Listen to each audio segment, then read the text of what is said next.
Hi, I'm Harold Bell, and recently Ice Cube, the legendary rapper, came out with a contract for Black America.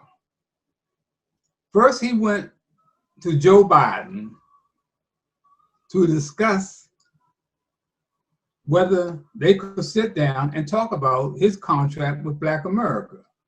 Well, Joe Biden and his people told Ice Cube, wait till after the election is over.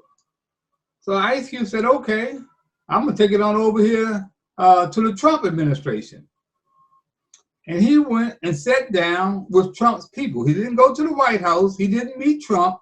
He sat down to discuss the pros and cons of his contract with Black America.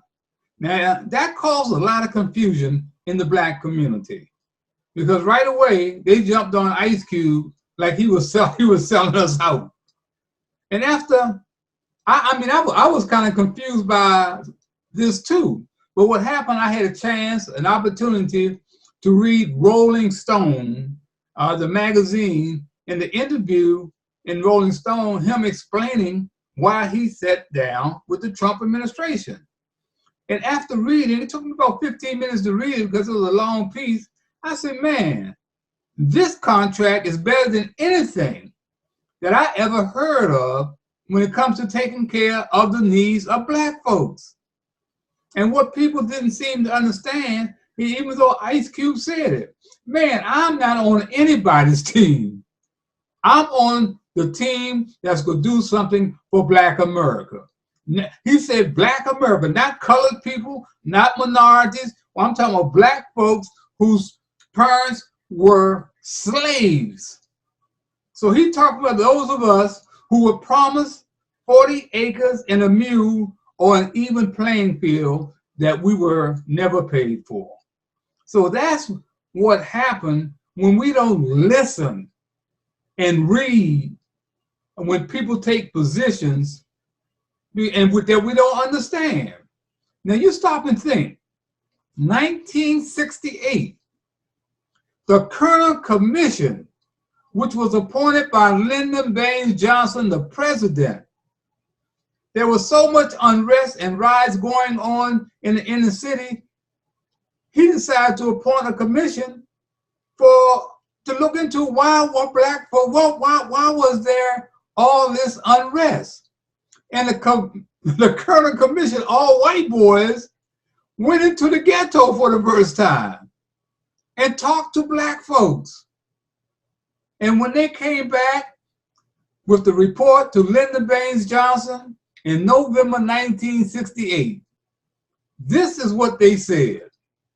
They said America is headed for two different societies, one white and one Black, separate and unequal. And the reason that Black folks, there's so much unrest in the Black community because of police brutality, lack of bad education, no health care. This is why Black folks are raising all this hell. Lyndon Baines Johnson read the report. He couldn't believe it. They say he went somewhere and got drunk for a couple of days because, some white folks, they don't realize that they're racist. They really do. I can excuse some white folks. I can't excuse these brothers and sisters who are Black and that live this life. White folks they haven't walked in our shoes. So when some of them looked at you all confused, they are confused because they never walked in our shoes. And that's what we got to start doing. We got to start understanding exactly where we are. Just think, we never had a Black female mayor until 1965.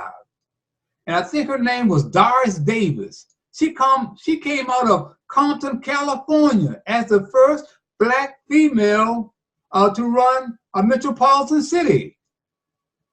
And I think she was gone in 1968, 1969. And of course, we know all about all the Black male mayors that had run cities all over this country. 1968, man, we had nothing just about up until now, up until a few years ago, of all black males. Now, these are the same black males that read that report, the Colonel report, saying that we were headed for two different societies, one white and one black. And guess what? They sat on their hands and did absolutely nothing.